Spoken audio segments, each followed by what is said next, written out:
Next നമ്മൾ discuss ചെയ്യാൻ പോകുന്നത് ഒരു ടൈപ്പ് ടെസ്റ്റാണ്. ഫീൽഡ് ടെസ്റ്റാണ് നമ്മൾ ഡിസ്കസ് ചെയ്യാൻ പോകുന്നത്. അതിനകത്ത് പ്ലേറ്റ് ലോഡ് ടെസ്റ്റ് അതെന്തിനാണ് നമ്മൾ ചെയ്യുന്നത് വെച്ചാൽ, നമുക്ക് എന്താ വേണ്ടത്, സോയിലിൻ്റെ ബിയറിംഗ് കപ്പാസിറ്റീനെ കുറിച്ചും ഫൗണ്ടേഷൻ്റെ ഫെയിലിയർ അങ്ങനത്തെ കാര്യങ്ങളെല്ലാം നമ്മൾ ഡിസ്കസ് ചെയ്യുന്നത്. അപ്പോൾ സോയിലിൻ്റെ ബിയറിംഗ് കപ്പാസിറ്റി കണ്ടുപിടിക്കാൻ വേണ്ടിയിട്ടാണ് നമ്മൾ എന്ത് ചെയ്യുന്നത്, പ്ലേറ്റ് ലോഡ് ടെസ്റ്റ് ചെയ്യുന്നത്. So mainly determine the bearing capacity, also the modulus of the subgrade reaction. ഇത്രയും കണ്ടുപിടിക്കാനാണ് നമ്മൾ എന്ത് പ്ലേറ്റ് ലോഡ് ടെസ്റ്റ് ചെയ്യുന്നത്. ഓക്കെ, സോ ഇത് വായിക്കുകയാണെങ്കിൽ the allowable bearing pressure can be determined by conducting a plate load test on the site. ഒരു plate load test നടത്തിയാൽ അവിടെയുള്ള സോയിലിൻ്റെ സൈറ്റിലത്തെ അവിടെയുള്ള സോയിലിൻ്റെ ബിയറിംഗ് കപ്പാസിറ്റി, അതായത് ലോഡിന് സഹിക്കാനുള്ള ബിയർ ചെയ്യാനുള്ള ആ ഒരു സോയിലിന് ബിയർ ചെയ്യാനുള്ള കപ്പാസിറ്റി കണ്ടുപിടിക്കാൻ പറ്റും. And the conducted a plate load test a pit of size. അതിൻ്റെ അറേഞ്ച്മെൻറ്റ്സിനെ കുറിച്ച് പറയാണ്.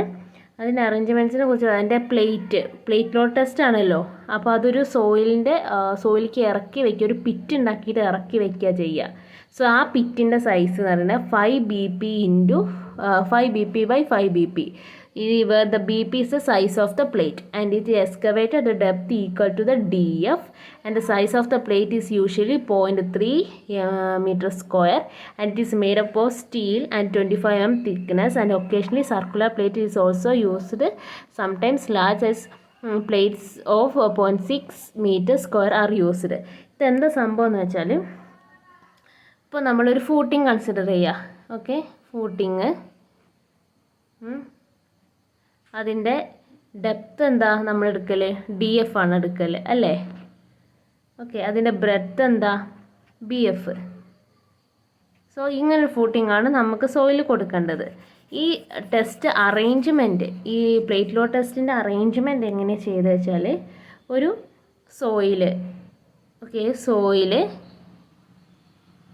സോയിലാണ് ഇത് വിചാരിക്കുക. അതിനകത്തൊരു പിറ്റ് ഉണ്ടാക്കും, ഒരു കുഴി ഉണ്ടാക്കും. അതിൻ്റെ ഡെപ്ത് എത്ര വെച്ചാൽ DF പറഞ്ഞ ഡെപ്തിൽ ഒരു കുഴി ഉണ്ടാക്കും. അതിൻ്റെ ബ്രെഡ്ത്ത് എന്ന് പറയുന്നത് ഈ കുഴിയിനകത്താണ് നമ്മൾ ഈ പ്ലേറ്റ് ലോഡ് ടെസ്റ്റിൻ്റെ അറേഞ്ച്മെൻറ്റ് ഇറക്കി വെക്കേണ്ടത്. സോ പ്ലേറ്റ് ലോഡ് ടെസ്റ്റിൽ എന്തായാലും ഒരു പ്ലേറ്റ് ഉണ്ടല്ലോ, ആ പ്ലേറ്റിൻ്റെ ഡയമീറ്ററാണ് പറയുന്നത് BP എന്ന് പറയുന്നത്. ഓക്കെ, BP എന്ന് പറയുന്നത് ഒരു പ്ലേറ്റ് ഉണ്ട്, അതിൻ്റെ ഡയമീറ്ററിനെയാണ് BP എന്ന് പറയുന്നത്. അപ്പോൾ ആ പ്ലേറ്റ് ഇവിടെ ഇറക്കി വെക്കുമ്പോൾ ആ BPനേക്കാളും, ഇതിൻ്റെ മൊത്തം ലെങ്ത്ത് BP ആണെങ്കിൽ, പ്ലേറ്റിൻ്റെ ലെങ്ത്ത് BP ആണെങ്കിൽ അതിനേക്കാളും വലുതാവണ്ടേ ഈ പിറ്റിൻ്റെ ഒരു സൈഡ് എന്ന് പറയുന്നത് അല്ലേ. അതാണ് ഇവിടെ ഫസ്റ്റ് പറഞ്ഞത്. The conductor in the plate load test pit of size 5 BP by 5 BP, അതായത് BPനേക്കാളും 5 ടൈംസ് വലിയ സൈസുള്ള പിറ്റാവണം ഉണ്ടാക്കേണ്ടത്, എന്നാലേ ആ ഒരു അറേഞ്ച്മെൻറ്റ് ആ പിറ്റിനകത്തേക്ക് ഇറക്കി വയ്ക്കാൻ പറ്റുള്ളൂ. സോ ഇത്രയും കാര്യങ്ങളാണ് ഫസ്റ്റ് പറഞ്ഞത്. പിന്നെ ഇതിനകത്തുള്ള അറേഞ്ച്മെൻറ്റ് എന്താണെന്ന് വെച്ചാൽ, ഒരു സോയിൽ ഇങ്ങനെ എക്സ്കവേറ്റ് ചെയ്യുക, അതായത് ഒരു കുഴി കുഴിച്ചു, മണ്ണിനകത്തൊരു കുഴി കുഴിച്ചു, എന്നിട്ട് അതിനകത്തൊരു പ്ലേറ്റ് വെച്ചു. BP ആണ് പ്ലേറ്റ് കേട്ടോ, BP ആണ് പ്ലേറ്റിൻ്റെ ലെങ്ത്ത്. ഒരു പ്ലേറ്റ് വെച്ചു, അതിനകത്ത് ഇവിടെ ഒരു ബീം വെച്ചു, ഒരു ബീം കൺസ്ട്രക്ട് ചെയ്തു, കുഴീൻ്റെ ഒരു പാലം പോലെ ബീം കൺസ്ട്രക്ട് ചെയ്തു. എന്നിട്ട് ഇവിടെ ജാക്ക്, ഇത് വലിയൊരു അറേഞ്ച്മെൻ്റ് ആണ്, ഷോർട്ടാക്കിയിട്ട് ഓവറോളാക്കി പറയാണ്. ഇവിടെ ഒരു ജാക്ക് പ്രൊവൈഡ് ചെയ്തു, നമ്മൾ ജാക്ക്. ഓക്കെ, എന്നിട്ട് നമ്മൾ എന്ത് ചെയ്യും, ഇവിടെ നമ്മൾ എന്ത് കൊടുക്കും, ഒരു ലോഡ് കൊടുക്കും. ആ ലോഡ് കൊടുക്കുമ്പോൾ ഇതിനകത്ത് ഡയൽ ഗേജും വെച്ചിട്ടുണ്ടാവും. ഈ പ്ലേറ്റിൻ്റെ മുകളിൽ അറ്റാച്ച് ചെയ്തിട്ട് ഒരു 3 ഡയൽ ഗേജ് വെച്ചിട്ടുണ്ടാവും. ഈ പ്ലേറ്റിൻ്റെ മുകളിൽ അറ്റാച്ച് ചെയ്തിട്ട് 3 ഡയൽ ഗേജ് വെച്ചിട്ടുണ്ടാവും. ഇവിടെ ഒരു ജാക്ക് ഉണ്ട്, ഇവിടെ സെൻറ്ററിൽ ഒരു ജാക്ക് ഉണ്ടാവും, മുകളിൽ ഒരു ലോഡ് കൊടുക്കും. സോ ഈ ലോഡ് കൊടുക്കുമ്പോൾ ഇതിനകത്തുള്ള സെറ്റിൽമെൻറ്റ് ഉണ്ടല്ലോ, അത് ഈ ഡയൽ ഗേജിൻ്റെ മുകളിൽ കാണിക്കും. ഈ ചെറിയൊരു വേരിയേഷനൊക്കെ ഈ ഡയൽ ഗേജിൻ്റെ മുകളിൽ കാണിക്കും. ഇതാണ് ഓവറോൾ എന്താ പറയുക, ഇതിൻ്റെ അറേഞ്ച്മെൻറ്റ് എന്ന് പറയുന്നത്. സോ ഈ ഡയൽ ഗേജ് വെച്ചത് എന്തിനാണ്, ഈ ചെറിയ സെറ്റിൽമെൻറ്റൊക്കെ അളക്കാൻ വേണ്ടിയിട്ടാണ് ഈ ഡയൽ ഗേജ് വെച്ചത്. പിന്നെ എന്താ ഇതിനകത്ത് പറയുന്നത്, ചെറുതാ വെച്ചാൽ ഭയങ്കര വലുതാക്കിയിട്ട് ഇത് പഠിക്കേണ്ട ആവശ്യമില്ല, വേണ്ട പോയിൻറ്റ്സ് മാത്രം പഠിച്ചാൽ മതി. സോ ഇതൊക്കെ എൻ്റെ അറേഞ്ച്മെൻറ്റിനെ പറ്റിയാണ് പറയുന്നത്. ഇതാണ് ആ ഫിഗർ. ഓക്കെ, ഒരു റിയാക്ഷൻ ബീം, അതായത് അവിടെ നമ്മൾ ലോഡ് കൊടുക്കുമ്പോൾ ഇവിടെ ലോഡ് കൊടുക്കുമ്പോൾ ഒരു ജാക്ക് ഉണ്ടാവും, ഒരു പിറ്റ് ഉണ്ടാവും, അതിനകത്ത് ഒരു പ്ലേറ്റ് ഉണ്ടാവും, പ്ലേറ്റ് BP. സോ അതിൻ്റെ പിറ്റിൻ്റെ സൈസാണ് 5 BP. എന്നിട്ട് ഇവിടെ ഡയൽ ഗേജ് വെച്ചിട്ടുണ്ടാവും. ഈ പ്ലേറ്റിൻ്റെ മുകളിൽ 3 സൈഡിലായിട്ട് ഡയൽ ഗേജ്, അത് സെറ്റിൽമെൻറ്റ് മെഷർ ചെയ്യും. എന്നിട്ട് നമ്മൾ ഗ്രാഫ് പ്ലോട്ട് ചെയ്യുക. അതായത് സെറ്റിൽമെൻറ്റ് വേഴ്സ് ലോഡ് എന്നുള്ള ഒരു ഗ്രാഫ് നമ്മൾ പ്ലോട്ട് ചെയ്യും. നമ്മൾ ഇതിൻ്റെ മുകളിൽ ലോഡ് കൊടുക്കുമെന്ന് പറഞ്ഞല്ലോ. അപ്പോൾ ഇനീഷ്യലി ഇതിനകത്ത് 75 kN/m²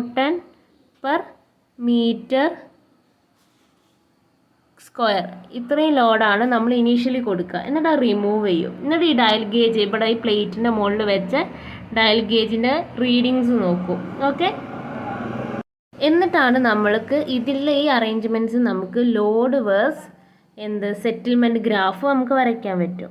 okay, load or pressure, അതായത് പ്രഷറാണ് ശരിക്കും, ലോഡ് ബൈ നമുക്ക് കിട്ടിയ ലോഡ് ഉണ്ടല്ലോ, ആ load by area of the plate ചെയ്യും.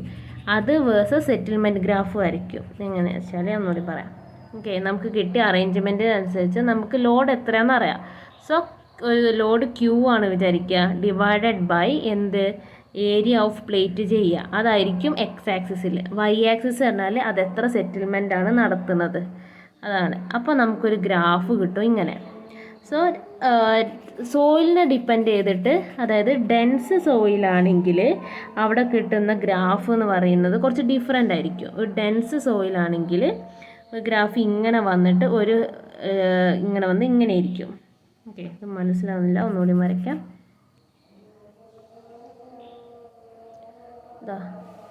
ഇങ്ങനെ ഉള്ളൊരു ആണെങ്കിൽ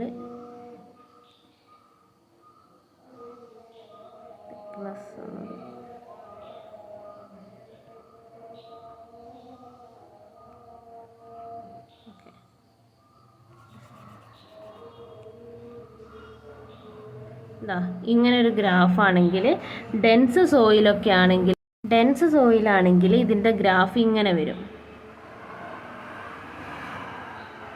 ഓക്കെ, ഡെൻസ് സോയിലാണെങ്കിൽ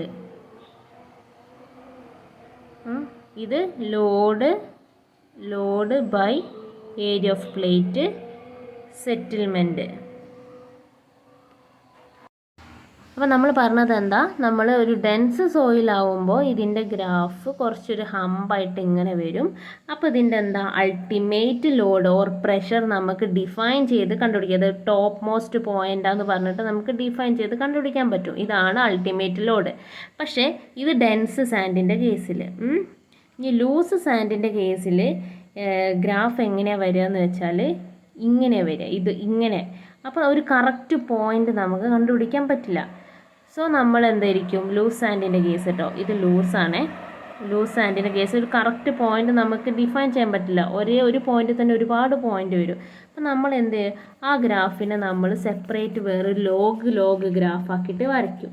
അപ്പോൾ നമുക്കൊരു കറക്റ്റ് ഡിഫൈൻ ചെയ്ത് ഒരു പോയിൻ്റ് കിട്ടും. ഒരു പോയിൻ്റ് കിട്ടും ലോഗ് ഗ്രാഫ് ആകുമ്പോൾ. അപ്പോൾ നമുക്ക് ultimate load or ultimate pressure easy ആയിട്ട് അതിനകത്തുനിന്ന് ഡിഫൈൻ ചെയ്ത് കണ്ടുപിടിക്കാൻ പറ്റും. സോ ഇങ്ങനൊരു ഗ്രാഫാണ്, അതായത് പ്രഷർ വേഴ്സ് സെറ്റിൽമെൻറ്റ് ഗ്രാഫാണ് നമുക്ക് സോയിലിൻ്റെ നമുക്ക് ഇതിനകത്തുനിന്ന് ഈ പ്ലേറ്റ് ലോഡ് ടെസ്റ്റ് നമുക്ക് കിട്ടുക.